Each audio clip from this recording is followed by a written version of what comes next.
പകച്ചു പോയിരുന്നു അവൾ. കൂടെ അടിവയറ്റിൽ നിന്നൊരു മിന്നൽ പിണർ അവളിൽ കൂടി കടന്നുപോയി. കണ്ണുകൾ പതിയെ അടഞ്ഞു. കുറച്ചു നിമിഷം അത് തന്നെ തുടർന്നു. അവനവന്റെ ചുണ്ട് മോചിപ്പിക്കുമ്പോഴും കണ്ണടച്ച് തന്നെയായിരുന്നു അവളുടെ നിൽപ്പ്.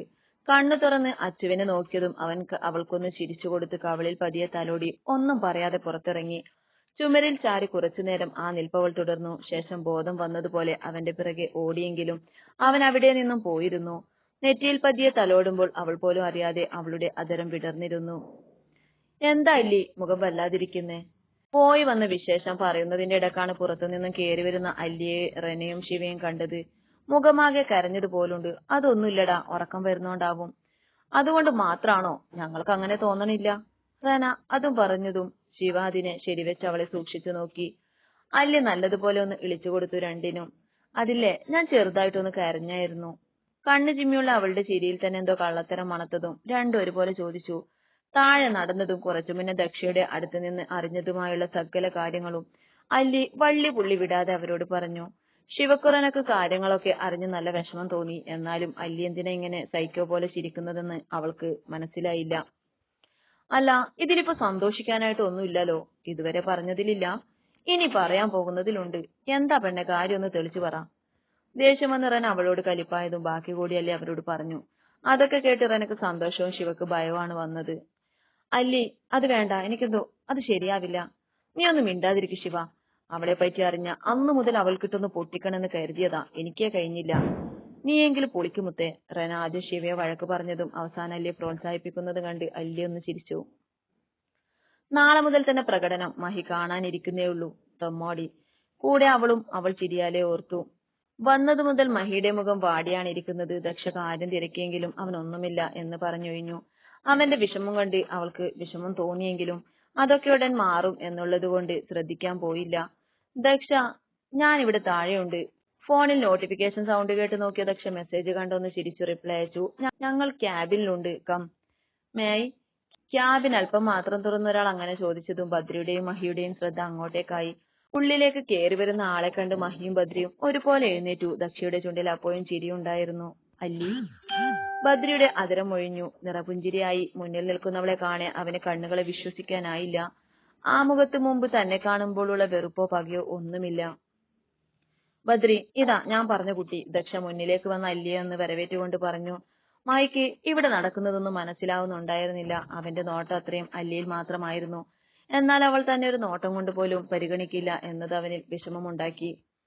അല്ലിയാണോ താൻ പറഞ്ഞത്? യാ ബദ്രി, എന്റെ ഫ്ളാറ്റിന്റെ ഓപ്പോസിറ്റ് ഇവളുടെ താമസം. ഞാൻ പറഞ്ഞിരുന്നില്ല കുറച്ചു നാളായി ഇവൾ ജോലി നോക്കിയിരുന്ന കമ്പനിയിലെ മാനേജർ ഇവളോട് മോശമായി പെരുമാറുന്നത്. അപ്പൊ അവിടുന്ന് മാറുന്ന കാര്യം പറഞ്ഞപ്പോ ഞാനാ പറഞ്ഞത് ഇവിടെ ഒരു വേക്കൻസി ഉണ്ടെന്ന്. ബദ്രിയും അല്ലിയുമായുള്ള ബന്ധം തനിക്കറിയില്ല എന്ന രീതിയിലാണ് ദക്ഷ സംസാരിച്ചത്. മഹിക്ക് ദക്ഷ പറയുന്ന കാര്യമെല്ലാം പുതുമയുള്ളതായിരുന്നു. ഞെട്ടിക്കൊണ്ട് മഹി നോക്കിയെങ്കിലും ആരവനെ മൈൻഡാക്കിയില്ല. അല്ലിയ അക്കൗണ്ടിംഗ് സെക്ഷനിൽ വിടുന്നതിൽ കുഴപ്പമില്ലല്ലോ അല്ലെ? ഓക്കെ. അത് പറയുമ്പോഴും ബദ്രി അല്ലിയാണ് നോക്കിയത്. അവന്റെ നോട്ടം കണ്ടതുപോലെ അവളൊന്ന് അവനോട് കണ്ണു ചിമ്മി കാണിച്ചു. അതവനിലുണ്ടാക്കിയ ആശ്വാസം ചെറുതൊന്നും അല്ലായിരുന്നു. പഴയതുപോലെ തന്റെ അനിയത്തിക്കുട്ടിയായി അല്ലി മാറുമെന്ന് അവന്റെ മനസ്സിൽ പ്രതീക്ഷ വന്നു. ബദ്രിക്കും ദക്ഷക്കും ഒന്ന് ചിരിച്ചു കൊടുത്ത് അല്ലി പുറത്തേക്കിറങ്ങി. മഹി അവൾ പോയതും ദക്ഷയെ നോക്കിയെങ്കിലും അവനെ ഒന്ന് നോക്കുക കൂടി ചെയ്യാതെ അവൾ അവളുടെ ജോലി തുടർന്നു. അല്ലിയെന്നും തന്റെ മുന്നിൽ ഉണ്ടാവും എന്നോർക്കെ അവനിൽ വല്ലാത്തൊരു സന്തോഷം തോന്നി. ഇറങ്ങിയ പാടെ മുന്നിൽ നിൽക്കുന്ന അൻവിയെ കണ്ടതും അല്ലി ഒന്ന് പുച്ഛിച്ചു. അല്ലിയെ കണ്ട ഞെട്ടൽ അവളിലും ഉണ്ടായിരുന്നു. തന്നെ എതിർക്കാൻ ഒരു എതിരാളി കൂടി അൻവിയുടെ ഉള്ള മന്ത്രിച്ചു. കുറച്ചു സമയത്തിനുള്ളിൽ തന്നെ അല്ലി എല്ലാവരുമായി കൂട്ടായി. ഇടയ്ക്കിടെ അവൾക്ക് ചുറ്റും കറങ്ങി നടക്കുന്ന മഹിയെ മനഃപൂർവ്വം അവൾ കണ്ടില്ലെന്ന് നടിച്ചു. എന്റെ എന്തെങ്കിലും ഹെൽപ്പ് വേണോ? ആദ്യ ദിവസമായതിനാൽ ജോലിയൊന്നും ഇല്ലായിരുന്നു അവൾക്ക്. അതുകൊണ്ട് തന്നെ ഫയലിൽ തലകുമ്പിട്ട് തിടുക്കപ്പെട്ട് ജോലി തീർക്കുന്ന വിനോദ് എന്ന സ്റ്റാഫിനോട് അവൾ ചോദിച്ചു. അവളെ കണ്ടപാട് അവന്റെ ഉള്ളിലെ കോഴി പുറത്തു ചാടിയതോടെ നന്ദി സൂചകമായി അവളുടെ കയ്യിലൊന്ന് ഷേക്കാൻഡ് കൊടുത്തു. അവൾക്കത് ഇഷ്ടപ്പെട്ടില്ലെങ്കിലും കുറച്ചു മാറി മഹിയോ ഇതൊക്കെ കാണുന്നു എന്നുള്ളത് കൊണ്ട് അവൾ എതിർക്കാൻ പോയില്ല. മഹിക്ക് നന്നായി ദേഷ്യം വരുന്നുണ്ടായിരുന്നു. ഓഫീസിലെ നമ്പർ 1 കോയിയാണ് അവളുടെ കയ്യിൽ കൈ ചേർത്തതോർക്കെ അവന്റെ ദേഷ്യ നിയന്ത്രണം വിട്ടിരുന്നു. അവന്റെ ചുമന്നു തൊടുത്ത മുഖം അവളിൽ വല്ലാത്തൊരു കുസൃതി നിറച്ചു. തെമ്മാടി മഹി, നിനക്ക് എന്നെ ഇഷ്ടല്ലേ? തമാശയാണല്ലേ? അതും ടൈം പാസ്. നിന്നെ കൊണ്ട് അല്ലിന്റെ ജീവനാണ് പ്രാണനാണെന്ന് പറയിച്ചില്ലെങ്കിൽ എന്റെ പേര് അല്ലി എന്നല്ല. അവനെ നോക്കി തന്നെ അവൾ വാശിയോടെ ഓർത്തു. ഒപ്പം തന്റെ ശിവയെ നോവിച്ച് ആൻവിക്കുള്ള പണിയും അവൾ മനസ്സിൽ കണക്ക് കൂട്ടിയിരുന്നു. എന്നാലും ദക്ഷ പറഞ്ഞറിഞ്ഞ മഹിയുടെ കാര്യം അവളിൽ ഒരു നീറ്റലായിരുന്നു. അല്ലി, അവന് നിന്നെ ഇഷ്ടമാ, ഒരുപാട് അവന് നിന്നെ സ്നേഹിക്കുന്നുണ്ട്. പക്ഷെ അവനത് നിന്നോട് പറയില്ല. നിന്നെ ഇതുപോലെ കുത്തി നോവിച്ചപ്പോ നിന്നേക്കാൾ വേദനിച്ചത് അവനാവും. എന്തിനു വേണ്ടി സ്വയം വേദനിച്ചു? എന്തിനു വേണ്ടിയാ എന്നിൽ നിന്ന് അവന്റെ സ്നേഹം മറച്ചു പിടിക്കണേ? കാരണം അവനൊരു ക്യാൻസർ പാറ്റന്റ് ആണ്, ലങ് ക്യാൻസർ. ഏറിയാൽ 3 മാസം. അതായിരുന്നു അസുഖം കണ്ടുപിടിച്ച സമയം ഡോക്ടർ അവനോട് പറഞ്ഞത്. പക്ഷെ ഇപ്പൊ 3 വർഷമായി. അവൻ എന്നോടൊപ്പം ഉണ്ട്. അവനൊന്നും സംഭവിക്കില്ല, എനിക്കതിൽ ഉറപ്പുണ്ട്.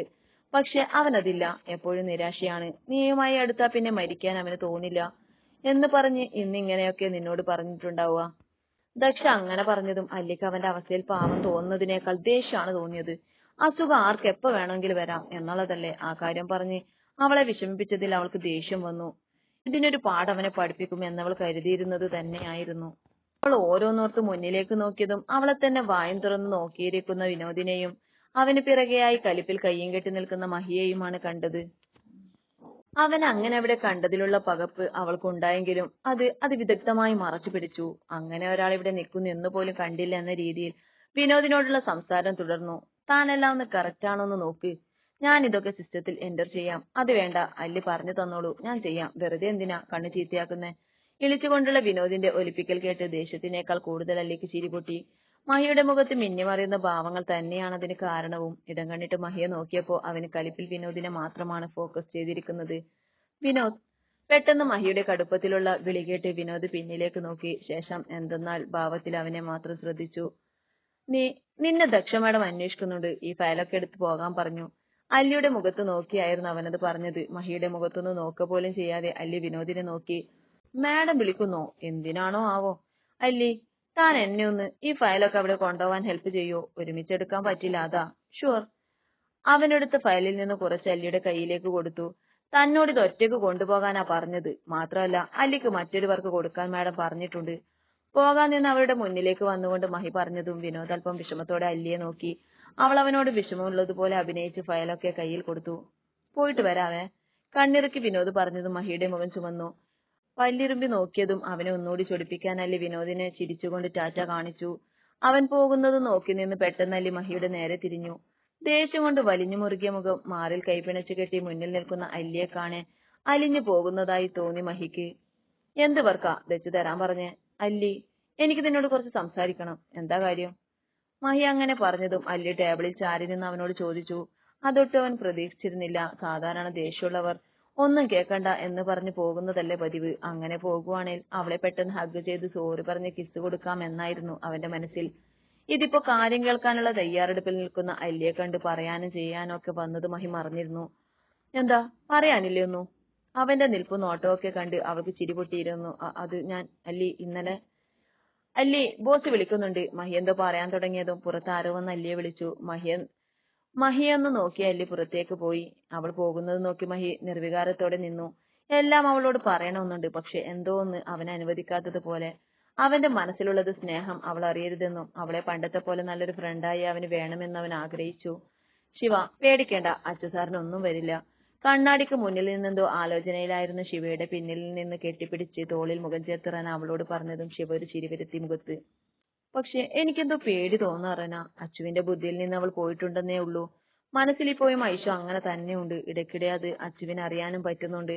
ശിവ പറഞ്ഞു നിർത്തി റനയെ നോക്കിയതും അവളുടെ കണ്ണൊക്കെ നിറഞ്ഞിട്ടുണ്ട്. എന്താടാ?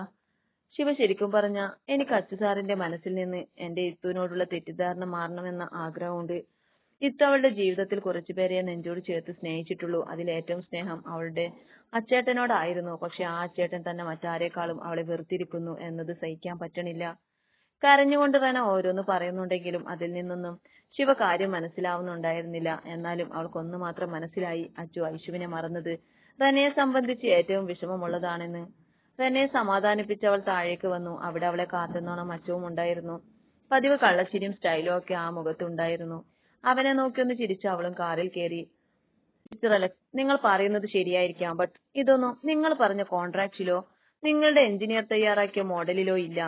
ഏതോ ഫയലുമായി ദക്ഷയുടെ അടുത്ത് വന്ന ബദ്രി കേൾക്കുന്നത് ഫോണിലൂടെ ആരോടോ ഷൗട്ട് ചെയ്യുന്നവളെയാണ്. ബദ്രിയെ കണ്ടതും ദക്ഷ കൈകൊണ്ട് 2 സെക്കൻഡ് എന്ന് കാണിച്ച് അവൻ അവളോട് കണ്ണു ചിമ്മി കാണിച്ചടുത്തായി നിന്നു. സോറി മിസ്റ്റർ, നിങ്ങളുടെ വർക്ക് മുന്നോട്ട് കൊണ്ടുപോകാൻ AN ഗ്രൂപ്പ്സിന് കഴിയില്ല.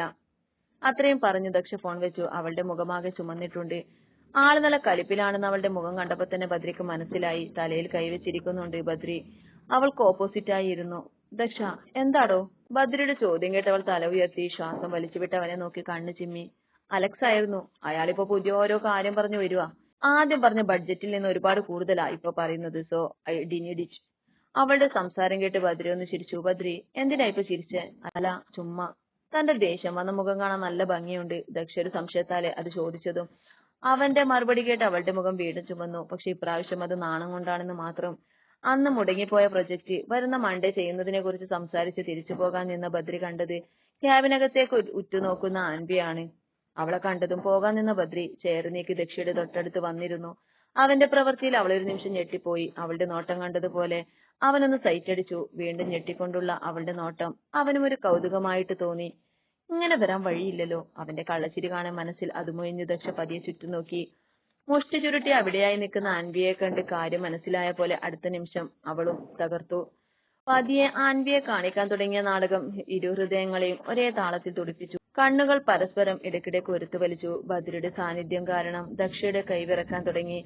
അവളുടെ വിറക്കുന്ന കൈകൾക്ക് മീതെ ബദ്രിയുടെ കരങ്ങൾ പതിഞ്ഞതും ആൻവി അവിടെയുള്ള ഫ്ലവർ വേസ് തറയിൽ ആഞ്ഞെറിഞ്ഞ് പുറത്തുപോയി.